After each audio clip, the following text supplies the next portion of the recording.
Hey everybody, and welcome to This Week on Point North. I'm Alistair Stevens. I hope you all had a wonderful Memorial Day weekend. This week is going to be a little unpredictable, I suppose, a little unexpected here from Point North Media, because as you can doubtless hear at this point, I pushed back my schedule from yesterday to make space for Memorial Day, because I assumed, accurately, as it turned out, that most people wouldn't be available to hang out and talk about stories on the internet for a while.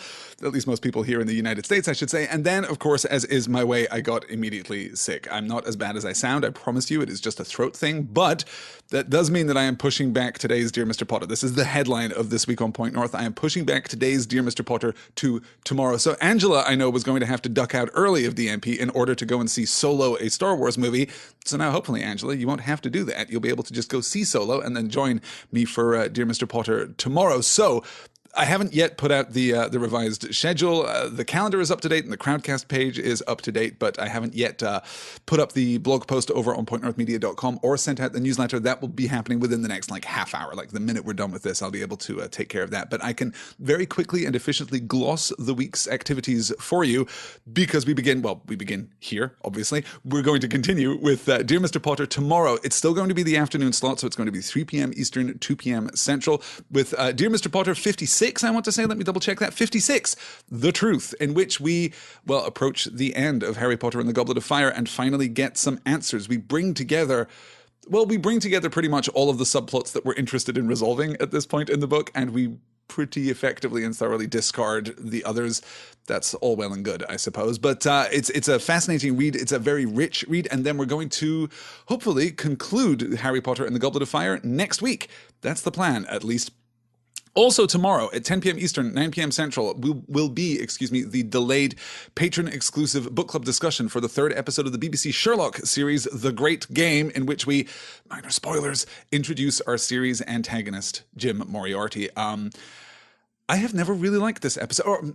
Let me rephrase that.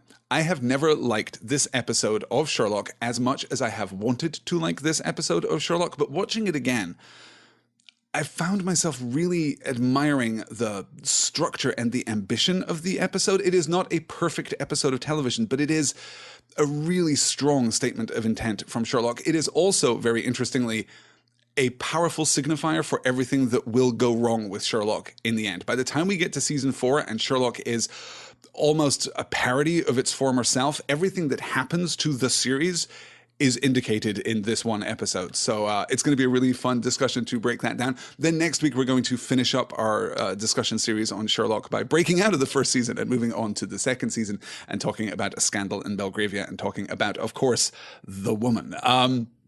Let me catch up with the, exactly. Becca saying it feels fitting to have coffee beans all over this week's page. Well done. Yeah, I needed it. I really needed it. Yes. Let me catch up. Yeah, Europe is going to rock the chat, says Lynn this week. It's absolutely true. And Aaron is going to take himself off to go and see Solo again, which I can highly recommend. I'm going to talk about Solo in just a minute. I'm probably not going to do the full half hour. You guys, as you can hear, this is not pretty. So we'll maybe just gloss the week and then I'll talk a little bit about Solo. On Thursday, 3 p.m. Eastern, 2 p.m. Central, Europe-friendly time zone once again, there and back again, 65, Beyond All Towers, Strong and High, a title taken from a really interesting bit of extemporaneous poetry from one Sam Gamgee right at the beginning of Book 6 of The Lord of the Rings. These chapters are, for many people, their favorite part of the entire book. I can completely understand that. We are going to spend 3 very intense chapters in the company of Frodo and Sam before we start to, finalize our story here, before we start to resolve all the outstanding plot points of The Lord of the Rings. But there's a lot of discussion ahead, and these are very, very good excerpts. And we're getting, perilously close to the other part of The Lord of the Rings that will always make me cry. Though I have to say, having read through, I just finished... Oh boy, when was that? Just a couple of weeks ago, I read ahead. I'm kind of reading The Lord of the Rings in this weird... cycle where basically I have been reading The Lord of the Rings constantly since I started There and Back Again, but I will always, when I finish the book, begin wherever we are in the discussion rather than going all the way back to the beginning, which actually accounts for, in part, I think, my rising appreciation for The Return of the King. I'm just reading The Return of the King more and more often than I ever have in the past, of course. And I find myself enormously moved now by the very end of the book. So we may get two more sessions in which I openly weep during our discussion of the Lord of the Rings. So we'll see how that works out. It's always fun, always a good discussion. And then this coming Friday, which is, believe it or not, June the 1st, Story in Star Wars 15. This is a bonus episode of Story in Star Wars. I know I promised that when I brought this show back, it would be on an every other week schedule. Well, it turns out that I have more to say about Star Wars than I thought I did.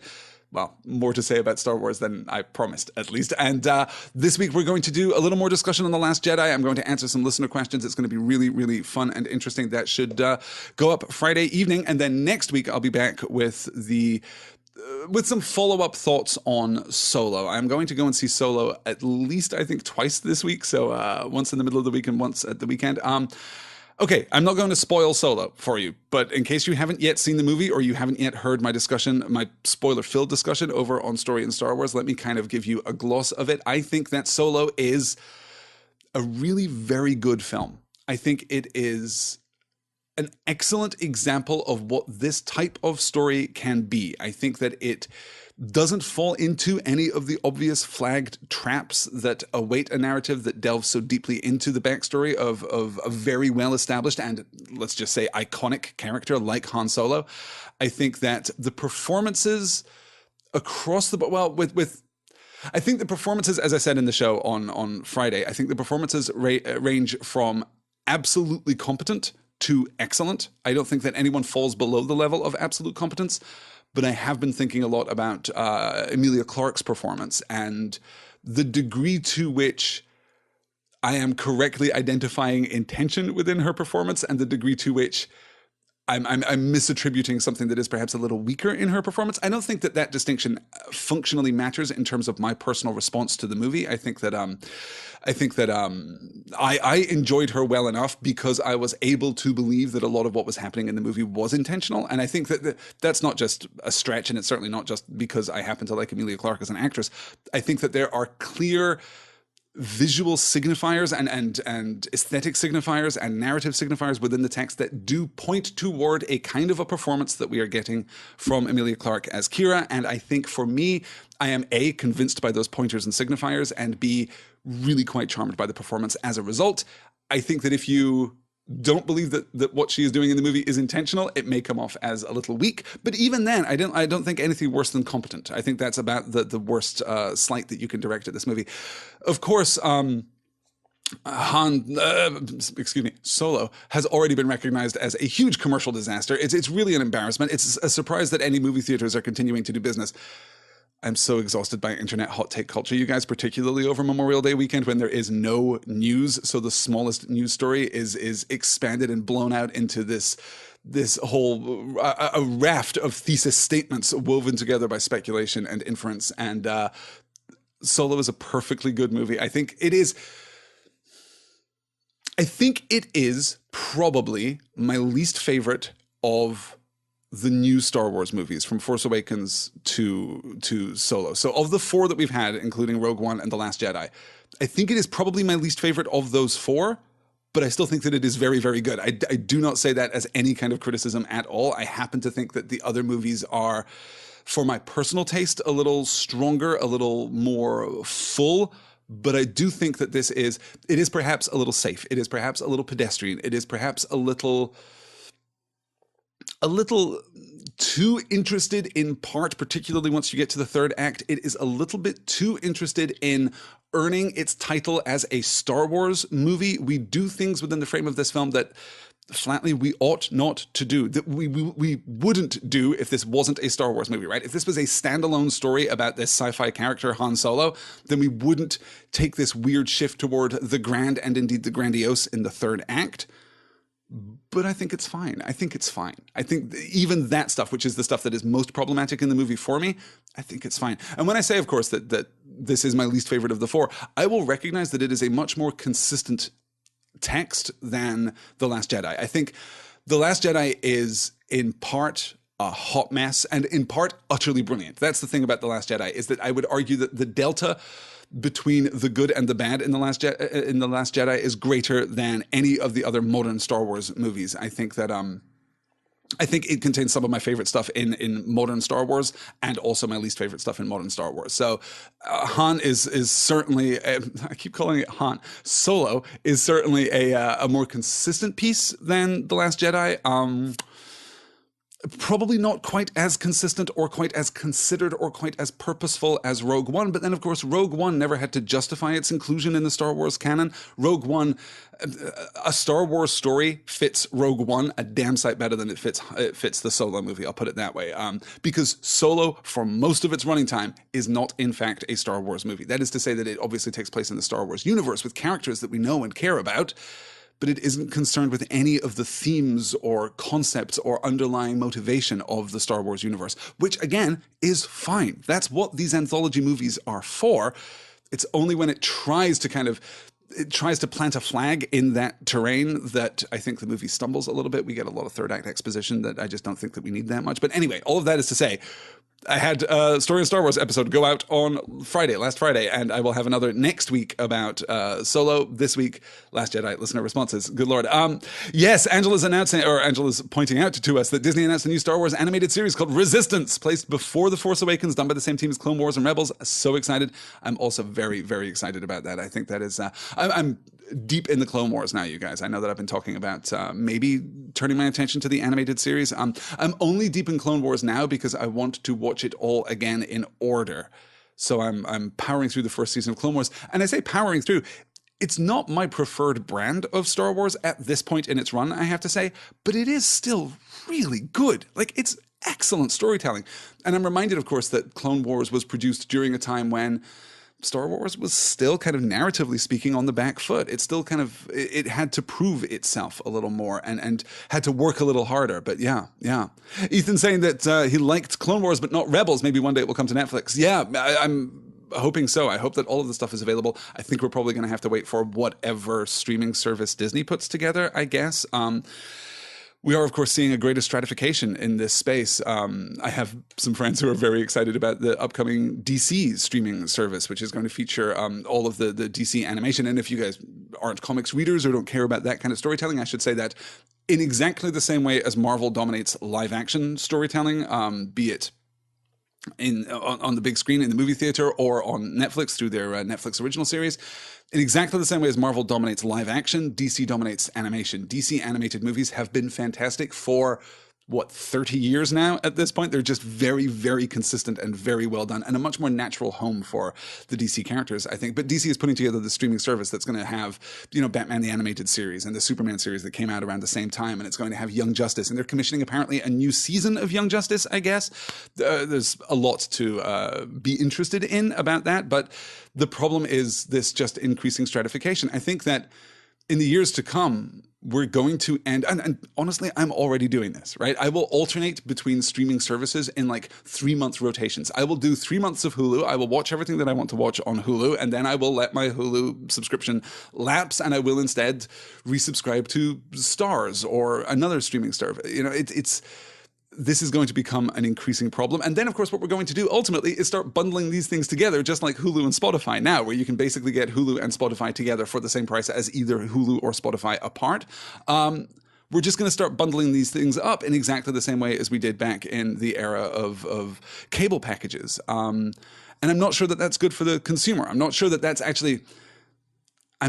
that distinguishes itself from the previous alternative. I think that this a la carte response is very strong. This possibility space for a la carte programming is very, very good for the consumer, for the viewer. But I understand that it's very difficult to make money off of it, you guys, and I know that advertising is not quite what we want it to be in that space. So I can understand why we are moving toward these dedicated streaming platforms. I kind of wish that we weren't. I kind of wish that I didn't have to pay. And it's not even necessarily about the amount of money, though certainly it is about the amount of money, but I just wish that I didn't have to pay separately for Netflix and Hulu and CBS and Starz and... Is that all I'm paying for? Well, Amazon Prime, so I suppose Amazon Instant Video 2. Is that all I'm paying for now? Oh, YouTube Red? Okay, 6.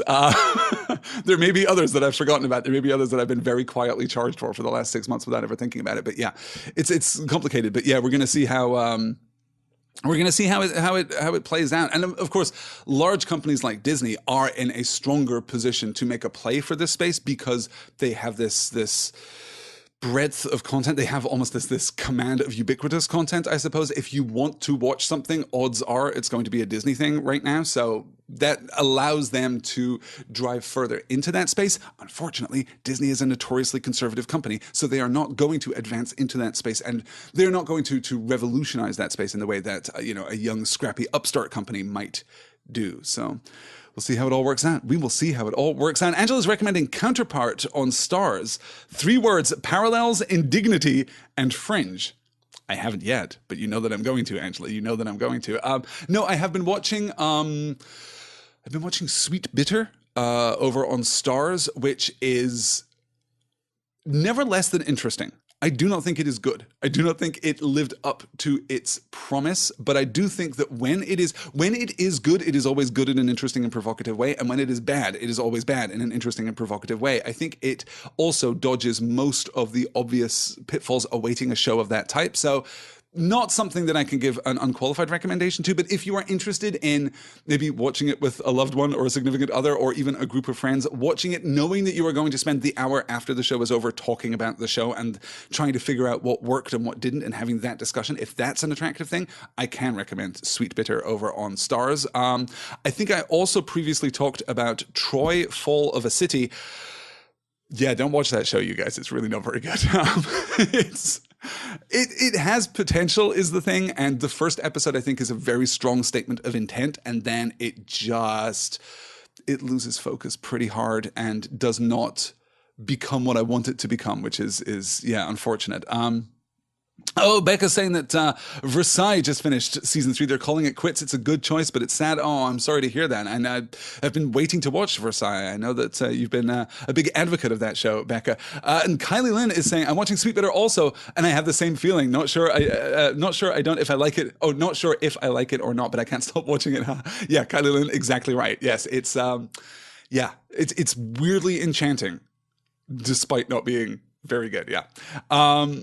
Karen is also recommending the complete series of Proper Being Human is currently on iPlayer and binge ready in case you've never seen it or you need a rewatch. Oh, Kylie Lynn liked Howard's End on Stars. I love that adaptation of Howard's End. That is one of the best things that I have ever seen on television. I think it is like top 3. The last episode, the 4th episode in the arc, is slightly weaker than the other 3, but for my money, that show barely puts a foot wrong. The treatment of Leonard Bast is simultaneously more thin and more exaggerated than it is in the book, which I think is to the detriment of, in particular, that 4th episode in the run. But everything else I thought was absolutely magnificent. I loved that adaptation. I have seen it in its entirety now 3 times since it came out, a month and a half ago, something like that. I've seen it a lot. And yeah, I'm a huge, huge fan. Let me see here. Oh yeah, Becca confirming Troy fell down the city and the plot. Yeah, boy, it was... Oof. Wilhelm Scream is recommending Collateral. Had to give up. Almost done with The Code. It's fizzling into conventionality toward the end. I really liked River, though, and Patrick Melrose is an astonishing performance. I'm not sure if it's likable. Great recommendations. This is like a good thing that we could do every week, is just like bring a little basket of recommendations for everyone. I think that's really strong. What else have I been doing? I have been continuing to play Harry Potter Hogwarts Mystery on my phone, it's a really bad... Okay. It's a very interesting game potentially that is absolutely crippled by awful free-to-play energy handling mechanics. I can't recommend it. I'm just in it now so that I can pick up my phone and literally play it for like a minute and a half per day. That's all the game that there is there. But if you start to string that out over a few games, you get into what is a pretty fan-fiction-y kind of Hogwarts adventure, but still serviceable enough. So I've been playing a little bit of that. I've also gone back to a word game, excuse me, a word game on my phone called Alphabear, which I have I played last year, I think, for a little bit, and kind of consumed and then set aside, and I've gone back to that, and that's it's just like a boggle with a super cute fluffy bear skin over the top of it, which is lovely. And the other thing that I can recommend that I have just started reading, started listening to via Audible, is the novel My Oxford Year by Julia Whelan. It is... I'm going to talk about this more, in fact, in the weeks to come because I find it utterly enchanting. So just a little primer recommendation there for you. If you want to know what I'm talking about, maybe next week when I have the opportunity to talk about it more fully. My Oxford Year by Julia Whelan is absolutely lovely. Read by the author in the Audible version. Highly recommended. It's a good use of a credit. I'll put it that way. All right. Let me see here. I think, perfect. Karen was just asking for audiobook recommendations. There we go. Excellent. That, guys, I'm sorry, as you can hear, my throat is packing up. So I think I'm going to wrap this up here, go have some tea and prepare myself for the week ahead, which consists of tomorrow, that is Wednesday, the 30th of May at 3 p.m. Eastern, 2 p.m. Central, Dear Mr. Potter 56, The Truth, in which we move toward the end of Harry Potter and the Goblet of Fire and finally find out what has been going on at Hogwarts all the way through the school year. It is a lot of exposition, but it's done with a great deal of charm and it's very light on its feet. So I think these are going to be really interesting passages to read and explore together. Also, tomorrow, 10 p.m. Eastern, 9 p.m. Central, the patron-exclusive book club discussion for episode 103 of Sherlock, The Great Game, the last episode of the first season of Sherlock. It's really good and also a powerful indicator of everything that will go wrong with Sherlock by the time we get to season 4. On Thursday, 3 p.m. Eastern, 2 p.m. Central, back in that afternoon slot, There and Back Again 65, Beyond All Towers, Strong and High, in which we begin book 6 and catch up with Frodo and Sam. They're deep, deep within Mordor. And then on Friday, not a live session, but just a podcast release, Story in Star Wars 15, the Last Jedi listener response show.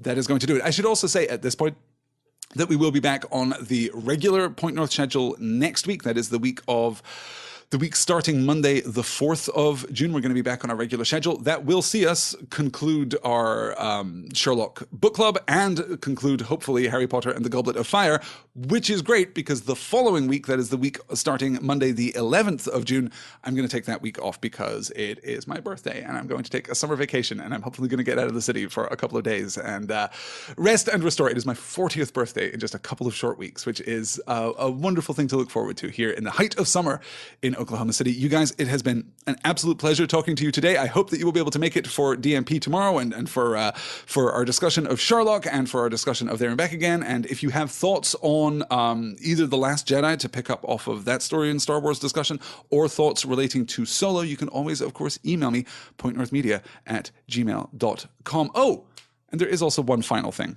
Thanks to my wonderful patrons, I have decided to run a summer class looking at the life and works of William Shakespeare. I'll make a proper announcement about this maybe in the newsletter this week or perhaps even next week, but you can head over and register now. So if you head on over to pointnorthmedia.com and click the classes button, there is a registration box on the page there where you can sign up for the Globe's Bard is the title of the class, in which we're going to spend 4 weeks looking at the autobiography and poetry of Shakespeare, including looking at Venus and Adonis, which is going to be a fascinating read. I've never had the opportunity to delve academically into Venus and Adonis, and I really can't wait to do that. I just finished rereading it again this last weekend, and it was, yes, very, very strong. Then we're going to look at his histories, particularly at Richard III. We're going to look at his comedies, particularly Much Ado About Nothing, and we're going to look at his tragedies, particularly Othello.